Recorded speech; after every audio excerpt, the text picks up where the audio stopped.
You're listening to Country Music Success Stories featuring Music City mentor JC Don Valeris. Now, here's your host, Candy O'Terry. Everyone experiences hardship. Some people more than others. This episode is about a hit songwriter whose childhood was a nightmare. And yet she not only survived, she made her dreams come true. And make no mistake about it, this was a conscious decision. The best thing I've heard or read is what we believe determines what we make true. That's Aimee Mayo, a prolific, spirited, inspiring, and brilliant songwriter whose writing began with a diary given to her on Christmas Eve when she was only 8 years old. Her father had just tried to kill himself, and her grandmother reached under the tree for a gift to console her, and then she sent Aimee to bed with it.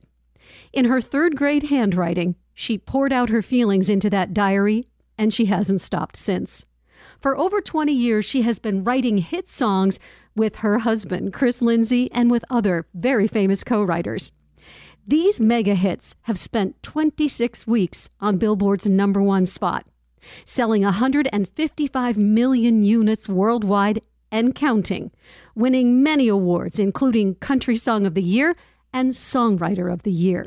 As JC and I made our way down a country lane shaded by ancient oak trees, we pulled into Aimee and Chris's home, which was once owned by country legend Mel Tillis. Tucked away in the back is Aimee Land, the recording studio where superstars choose to record their songs. We settled into this interview around a table Aimee built by herself in a room filled with inspiring quotes that she had hand-painted on the walls, and even in the bathroom. I asked this mother of three to share her childhood with us so that we could understand what she had been through and how far she has come. The book is called Talking to the Sky, and there's a reason for that. This was not an easy time for Aimee. I'd changed schools 11 times before the 4th grade. I was pretty lonely, so I would sit outside and kind of daydream and climb trees and talk to the sky just about everything. That was the one place that felt big enough to give my worries. My life was so messed up. Child abuse can and often does break a child. As I was reading the book, I knew from the very beginning that it wasn't going to break you. And I got the feeling that no matter what happened to you, that you were going to find a way to survive. What saved you? Was it the music? I think it was the writing, just getting it out and having some way to ventilate myself, from everything, and the music both. In the book, my favorite line, it says, "All my greatest gifts have come wrapped in ribbons of pain." When my stepdad kept me grounded for 3 years of my life, words saved me. Words and music both saved me. Your stepfather started beating you when your mother was not at home. Yeah. And you covered up those bruises wearing long pants and long sleeves, even in the Alabama heat, as you said in the book. You were afraid to tell your mom. It was weird. I've thought about that a lot because I'm not really sure why I was so afraid to tell her. I don't know that I worried she wouldn't leave anyway, or I'm not really sure. But my grandmother, when I would go to her house, she would see the bruises. She was just amazing. They never had a lot of money or anything, but she didn't really care about money. She was like the Southern grandmother. She loved game shows, but she was always there. And as a kid, we never really had a childhood home. So we were bouncing back and forth between those grandparents and my other grandparents. And both of my grandmothers, one of them I called Mama, and her name was Mary. And then my dad's mom, Opal, we just called her Opal because she told me not to call her Grandma. But I'm a lot like her. She just talked everybody's head off and very social. But my grandmother, my mom's mom, she had such a hard life, and she just wanted me to have a different kind of life. Your father was bipolar, and the book really details his up and down behavior and how confusing that was for you as a child, because he loved you, but he let you down a lot. He had many professions, and he was on the run an awful lot, sometimes from the law, right? But he was also a true entrepreneur and a songwriter. Danny Mayo, talk about him a little bit. After he and my mom divorced, when he picked me up for the first time and we went to see the Buddy Holly story, that movie, then when I told him on the way to my grandmother's, I was like, I'm going to be a songwriter when I grow up, like that movie. And he's like, what makes you think you can do that? And I'm like, because I got a title. And when I told him the title, if only I could hold you again, I'd never let you go. Then he said, I'd always let you know you had a friend if only I could hold you again. On a visit to Nashville with your dad and your little brother, you begged your father to let you record a song. Tell me what happened. You had to get on a long line and, what's this all about? It was this studio called Barbara Mandrell Studio, and you could pay and go in there. What it was really was karaoke, but they recorded you, and you got in the studio with headphones, and they set up everything. And so I was so excited. I stood in line for half of the day while him and my brother did other stuff. And then when it was my turn, I got in there and I picked that song, The Rose by Bette Midler. Yeah. It's such a beautiful lyric. Because I think back, that's such a grown-up song. So I sang it, and when I did, they would play it on the loudspeakers, and everybody out there would hear it. So when I sang it, my dad was like, oh, my God, you're tone deaf, in front of everybody in there. And I was just like, I'm not tone deaf. Like, I thought, how am I tone deaf? Because I would sing solos at school. And he's like, well, I said I sang a solo for Christmas. And he's like, yeah, but Aimee, if you're tone deaf, you don't know you're tone deaf. That's the whole point. For your dad to say you're tone deaf, when you go out there on that limb and you sing that song and everybody's listening to it and he's like, you're tone deaf. Yet in front of everybody. In front of everybody. Yet you knew deep down inside, I could be good at this. I just couldn't figure it out because I couldn't figure out why my teacher would want me to sing if I was tone deaf. But it really ended up hurting me. It hurt me for a while when I first moved to Nashville because I was terrified to sing in front of anybody. If I heard a melody, I didn't sing it. Like, I was just so scared. And then I met my husband and my friend Marv, and they encouraged me to sing. And then Martina McBride, she was like, I love your voice. I told Joe Galante he should sign you. You started out as a real pop girl, head over heels in love with, say it with me, Rick Springfield. So tell our listeners just how obsessed you were at the age of 12 with Rick Springfield. I got grounded from saying his name because I talked about him so much. My mom was just like, I can't hear one more thing about him. I saw him on TV, and from the first time, I just believed with every fiber of my being that we were getting married. Well, the good news about all of this is that years later, as Aimee writes this book, Talking to the Sky, Rick Springfield is quoted as saying, well, I'm sorry I got married so early because you and I might have had a chance, Aimee, you know? Yeah, that was, I had such a full circle moment. First of all, I wrote a song with Rick on Valentine's Day, and my husband was like, this is the last thing I want to do on Valentine's Day, write a song with my wife and Rick Springfield. What was the first song, Aimee, that you ever wrote? That song with my dad, If Only I Could Hold You Again. And then he went and made that little demo of it and the little record, and I think that's what did it. When I saw my name on that record, it just lit something in me. I just wanted to see that again. When you began to focus on your music and on your songwriting, you decided to try to make it as a songwriter. Did anyone in your family support you when you made that big move and said, I'm going to do this with my life? My mom always believed in me just as a writer, but I don't think she really knew what to think about me wanting to be a songwriter. My grandmother, she just believed in me in general. I don't know what any of them thought. And back then when I moved to Nashville, pretty much the reaction I got was everybody I told just laughed. I just didn't even care. When I finally got to Nashville, I wasn't here for probably 6 months. And I met this guy. I was waiting tables and I waited on him. And I knew who he was because I'd seen his video, like on CMT. And he was an incredible singer. Well, we ended up getting married. And it happened quick. I mean, like, we got married within 2 months. I was so taken with him as a musician and songwriter and singer, and we wrote songs together.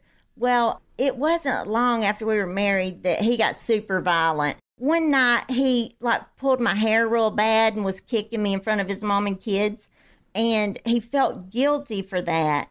And so he set me up for a songwriting appointment with 2 of his friends. They were like 2 guys he had written a bunch of hits with. I went over there and I had this idea and I took it. And I'd already written the verse and chorus, but I went in there and these 2 guys were professional. And they just flew through that second verse. I didn't even get a word in it, but I didn't really care. And they took it and demoed it.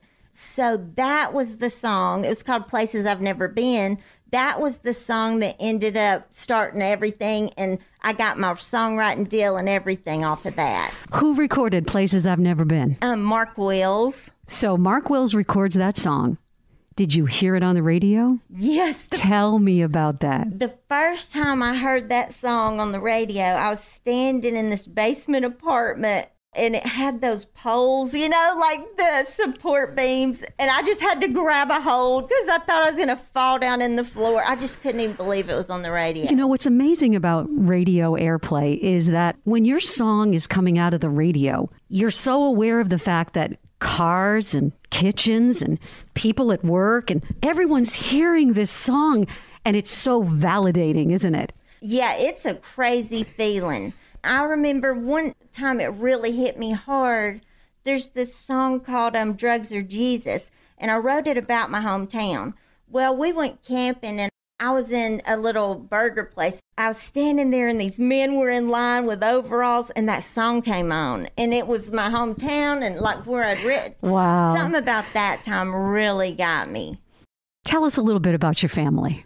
Well, the great thing with Chris is we met and we wrote songs together for 4 years. So we basically knew everything about each other. He was married when we met, and I had 2 different, like, 2-year boyfriends. And Chris, I could always tell, was like, you know, they don't treat you right and stuff like that. One of the guys was a big drinker, and, like, it'd be my birthday, and he'd just be somewhere not even down there with us drinking. And so Chris was just completely different. He was kind of like the dad that I never had. He's 11 years older. I just knew he would take care of me forever. There are so many songs to talk about here. And the list of songs that you've written together with your husband, they could fall off this beautiful table that you made all by yourself. Let's do a couple of those. Okay. Tell me the story behind the song Amazed by Lone Star. Chris and me were falling in love, and our co-writer Marv Green and his wife were falling in love. The energy of falling in love, it just got in that song. You can feel it, and I can still feel it 20 years later. Okay, take me back to you win Song of the Year at the ACM Awards for Amazed. They say your name. Well, right before they announced it, I was 8 months pregnant and had to pee, so I'll go to the bathroom. Then Dick Clark had to lead me back to my seat, and I barely made it back in time. They were listing all the songs that were up. And so then we went on stage, and I was pregnant and jumping up and down, and Dolly was like, "You better stop. You're going to have that baby right here." She was the host that night. Sure. This one's for the girls. One of my favorite songs. Martina McBride gave her voice to that song. It feels like an anthem for women and young girls everywhere. That when I wanted to write a girl anthem. I was obsessed with Cyndi Lauper growing up, and Girls Just Want to Have Fun. I always loved that song so much. I had that idea for a while. I took it to Hillary, Lindsay, and Chris. I knew what I wanted it to be, and I wanted it to talk about when you're 13 and then when you're in your 40s. And then my grandmother, Opal, told me this thing once about, she said, I still feel exactly the same age inside as I did, when I was 20. She said, but I look in the mirror and see an old woman. And it was just like, that stuck with me so much. How does it feel when an artist like Martina McBride takes a song with her incredible voice and her range and breathes life into it? It's surreal. Martina just took it to another galaxy. One more. Every time I hear that song, Blake Shelton, We pitched it to Blake Shelton, and he loved it. Well, he kept it on hold for like 6 to 8 months, went in the studio, and the day before he went in, just dropped it and said he didn't want to do it. They always do that. But so then frustrating. The next record comes around and he puts it on hold again, kept it on hold for 6 months. And then dropped it again. And so it had been tied up for years. And we were at the BMI Awards one night, and I was just headed straight for Blake to figure out, what is your deal with this song? You know, I'd never seen this happen. When him and Miranda split up, I heard that he saw that CD of that song in a box and thought, I've always loved that song, and just went in and cut it. The songs always find their way home, don't they? You flip on the radio and you say to yourself, I wish I wrote that song. What is that song for you? Live Like You're Dying, I think. Oh, one of my all-time favorites. And does Tim nail that song or what? Tim, to me, is the best storyteller. He made that song twice as good just with his vocal. You know, Tim McGraw says your book is healing in so many ways. What do you say to a little girl who might be trapped in her room or terrified in the same way that you were, and she has a dream? What do you say to her? Don't give up, and don't listen to anybody around you if they're telling you you can't do it. You believe you can do it. And when you lay in bed at night, just visualize it happening before you fall asleep.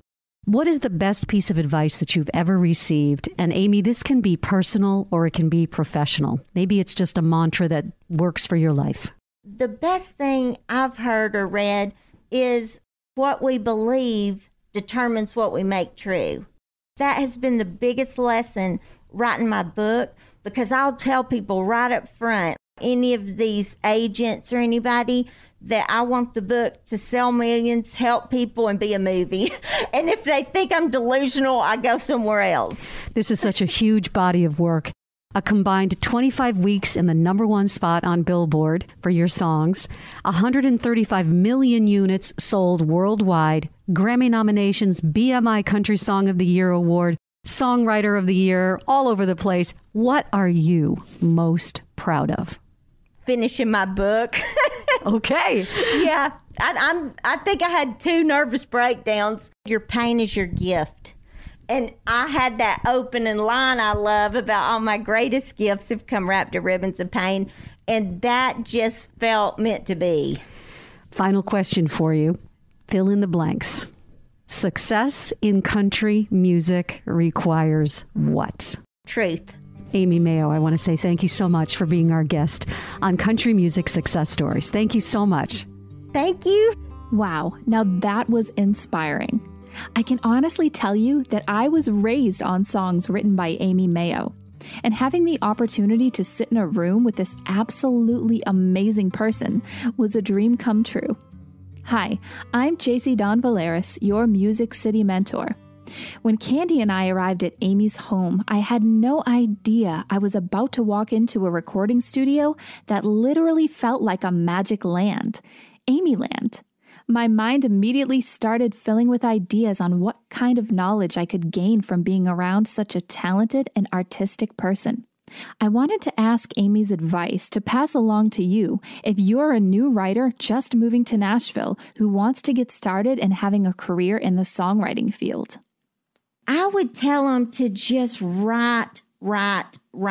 Talent is time. The more you write, the better you get. And the better you get, the more confident you get. We watched this Tiger Woods documentary. I don't know anything about him, but now I do, but he was playing golf. He was like 2. He couldn't even hardly talk. And so he was obsessed with it. And it's those kind of people that, everybody thinks they're gifted or, that God sprinkled a magic wand and made them better. But they've just spent more time. You're probably going to need to write about 100 songs before you write something just that'll wipe people out. Now, Taylor Swift, she's kind of like an alien or something. Everything she did was weird. She does things I've never seen anybody do. So, but still, she had a songwriting deal at 13. So people, when she's 23, they're just like, how's she doing this? She had been doing it for 10 years. Aimee is absolutely correct. Talent takes time. There is no such thing as an overnight success, and if it seems like someone rose to fame quickly, chances are they were probably working behind the scenes for years on their craft. Now, one might argue that the winner of a show like American Idol or The Voice rose to fame in a heartbeat, but chances are they've probably been singing for years, and if they haven't, well, they are going to have a lot to learn, and fast, if they want to sustain a career in the music industry. There is a difference between calling yourself a songwriter and actually being a real, true blue writer of songs. Like Aimee said, unless you have a good 100 songs in your catalog, you really aren't a master at your craft just yet. If you really want to be successful in a town like Nashville, you have to work hard at that craft and spend lots of time actually doing it so that when fate hands you the opportunity to sit in a room and write a song with a superstar like Aimee Mayo, you have so much experience and confidence and you are so ready that you can churn out a hit song right alongside her. So how in the heck are you going to get to the point where you have 100 songs in your catalog? I know it sounds a little overwhelming, but I have a few tips on how to get you there. Tip number 1, practice.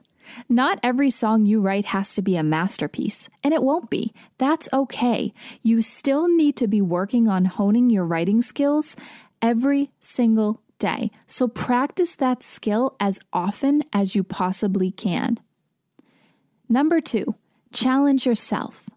Something I have seen a lot of great writers do, and I've actually done this myself, is to create a songwriting challenge for yourself. Take a subject. It can be anything. Make it fun. Really, there's a bird sitting on your back porch swing. Write a few lines about it. The more you do this with random things, the more you'll get in the habit of thinking of things in lyrics, and the better you'll be when you sit down to write about a serious or a fun subject matter. Number 3, co-write. I've said it before and I'll say it again. There is nothing like collaborating with another writer. Find a few people who match up with you artistically, people who bring out the very best in you and that make you better. Write a ton of songs with these people. Number 4, schedule writing sessions with yourself. Just like anything else you work into your daily life and schedule, going to the gym, talking to your parents, making dinner, schedule time to write every single day. And my last tip here is to document. Document, save, and register your songs with a PRO, performing rights organization, like BMI, ASCAP, CSAC, or SOCAN. Before you know it, your list of songs will be getting longer and longer, and your skills will be getting better. And then, with enough time, you will have a list of 100 songs in your catalog. Happy writing! More wisdom you can use from Music City mentor JC Dawn Valeris, inspired by the spirit and the determination of hit songwriter and author Aimee Mayo. For a free tip sheet from JC, just go to candyoterry.com/country music podcast. Subscribe to JC's YouTube channel for insights and advice on how to make it in Nashville. If you liked Country Music Success Stories, please subscribe to our podcast and leave us a review. Check out our new website, countrymusicsuccessstories.com. Follow us on social @CandyO'Terry and @JC Dawn Valeris. Our Facebook and IG handles are @Country Music Success Stories. We've got more legends to meet and stories to tell. Until next time, this is Candy O'Terry saying thank you so much for listening to Country Music Success Stories, where the stars tell you how to make it in Nashville.